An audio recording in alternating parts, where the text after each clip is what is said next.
Good afternoon. Thank you for joining the conversation on transformational leadership.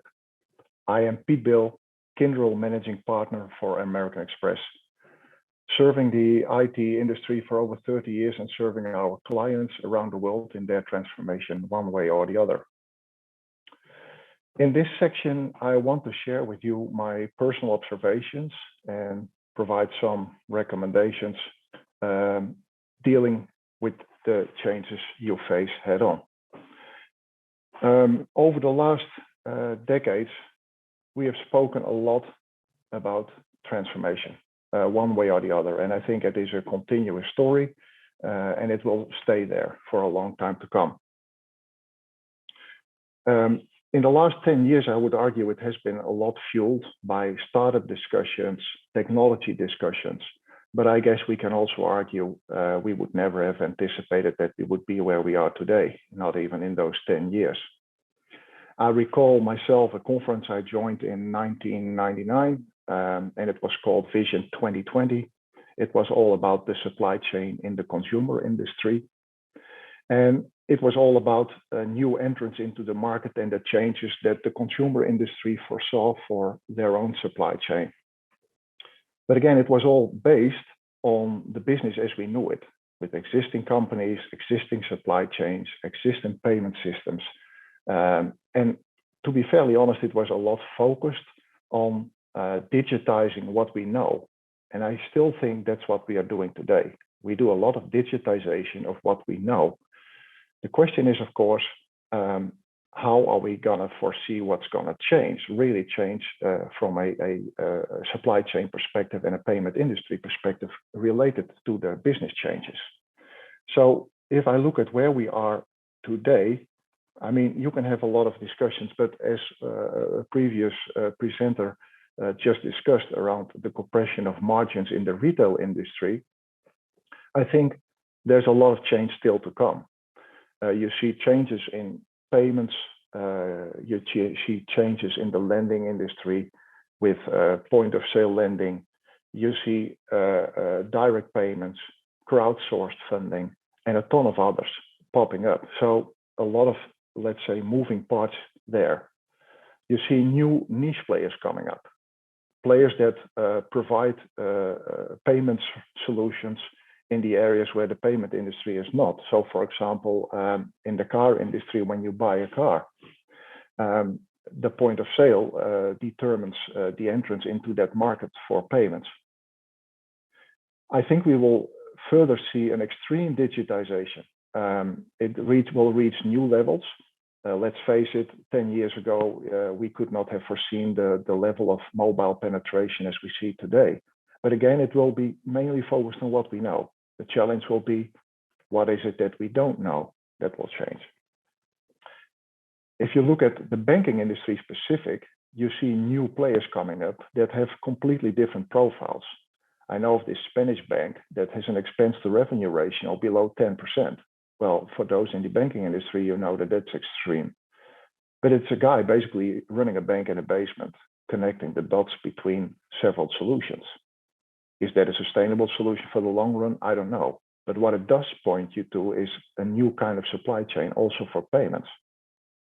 You see new currencies popping up. I think the jury is still out on what the impact will be on the long run, but cryptocurrencies are there and a lot of investors claim they're there to stay. What will be the change for the payment industry if we go all the way with blockchain and cryptocurrencies? On the technology side, you also see a lot of new security breaches. I think we've witnessed that around the world. There were some recent examples in the East Coast in the US that were really devastating, but I think it's scratching the surface. The payment industry will need to take care of the security probably on the highest levels, just to make sure that it doesn't run into disasters. And the new technologies that are surrounding this, like quantum and AI, will definitely change that picture. To apply AI in a real life payment stream, you really need to have extreme fast AI and not very complex software solutions. You simply don't have the time. Just to give you an example, if a credit card company needs to authorize a transaction and wants to apply AI, You don't want to wait at the counter with your credit card for 5 minutes for the machine to tell you it's okay. So there's a lot of new technology that will need to speed all of this up, but also allow the new technology to be applied like AI. Now, quantum is at the doorstep. I think companies like IBM are really leading the way there, but it will introduce new problems like security. Quantum computing will basically make all existing security void. There's new kinds of technology surrounding this called lattice encryption that will help you to deal with that. But that will have also huge ramifications for banks and for financial institutions and their implementations of their supply chain.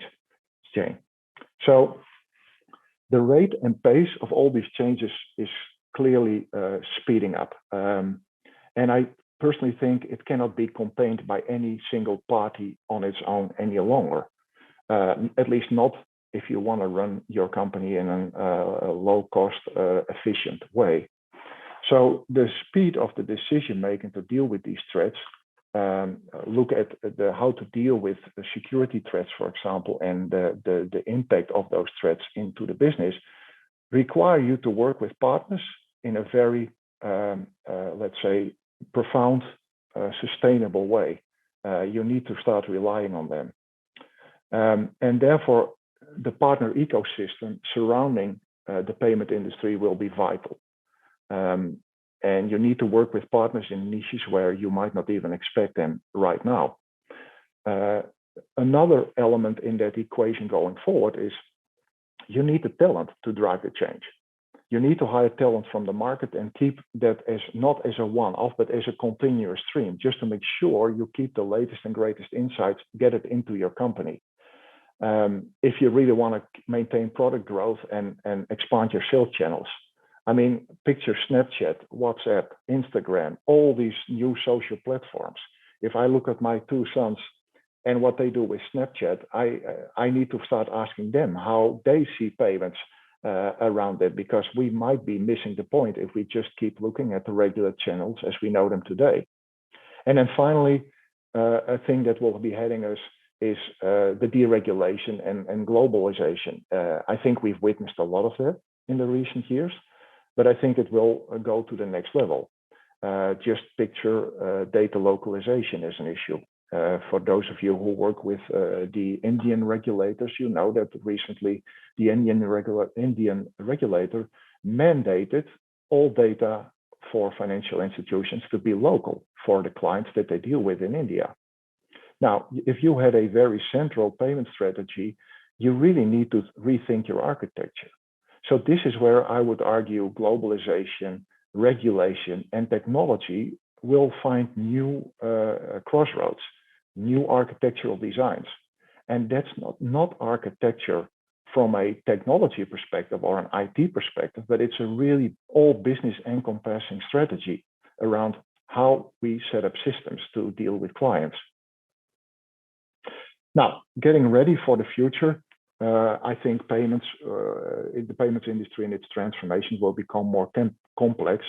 I think the good news is we have witnessed that we can deal with changes in the world, unforeseen changes. Just picture the whole pandemic and how we dealt with that. I think the same will happen to any technology changes that will come to us. And I think it will, for the right players, create really exciting opportunities for local markets. So, for example, if you can deal with this in Canada and you can provide the right solutions, the world is your oyster. I really believe that. And it's not a matter of just dealing with the change, it's also how to see the change. So if you require to adopt a strategy, you need to work this strategy with your ecosystem and partners. It's not just a matter of doing it on a local scale. If you want to deal, for example, in America with European clients, then you need to implement the European legislation. Well, we all know that GDPR and everything that's related to it, but I think it will come to a next level, also reaching touching technology areas like data and like processing, where it is, where it belongs, and where it is heading for. Now, having dealt with this myself with clients around the world in Europe and Asia and the US, I do foresee a lot of changes in the payments industry as a result of this. And we better get ready for it. So what I try to do is I try to list the main topics of where I think you need to focus on. Next slide, please. Next slide, please. Yeah, thank you. I think going for transformational success, I have 5 main topics. And they sound like open doors, but I really urge everybody always to keep looking at it. I'll even tell my own team to keep an open eye for this. First of all, take the global perspective, always.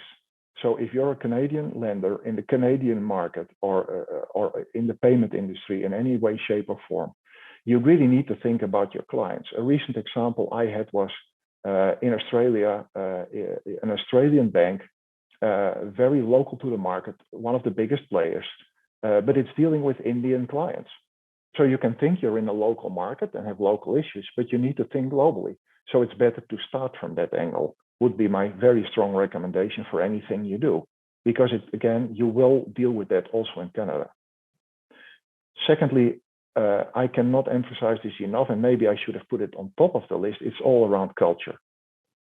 You need to have a culture that's open for innovation, that allows incubators, that allows outside thinking to come in.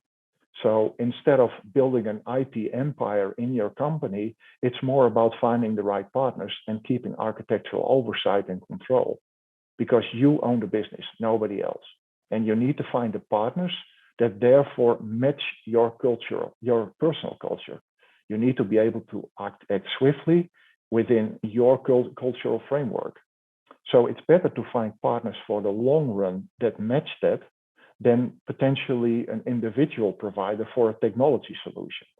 It's not a beauty contest about technology necessarily. It's more about how can you make the transformational change on the long run. In that sense, and that's the third one, you need to really start trusting your partners.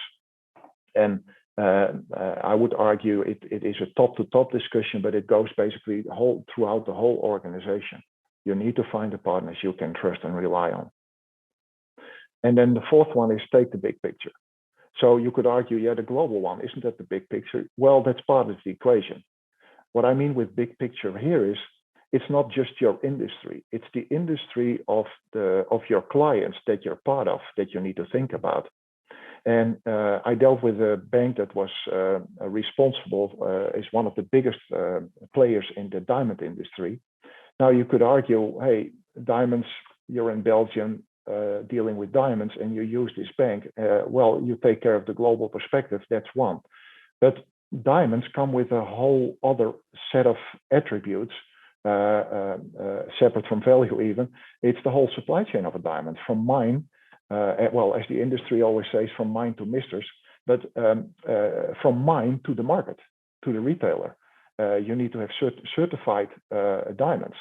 Now, as a bank providing payment services throughout that industry, you better make sure you can deal with it, and can deal with that in a very, let's say, social, responsible way. So you really need to think big picture. So the conclusion of it is, and I use that word big a couple of times, but that's I would say my fifth one. It's a summary of all. It's be bold. You won't regret it. Think big, even as a local institution in a specific market. It makes a difference for you, for your clients, more importantly, and therefore for your long-term business strategy. Be bold. You won't regret it. Thank you. I welcome you to visit our Kyndryl booth, where we can elaborate on these discussions, and to join my colleagues in their presentations. If needed, you can set up a meeting with me personally if you want to elaborate on this part of the session as well. Again, thank you for your participation.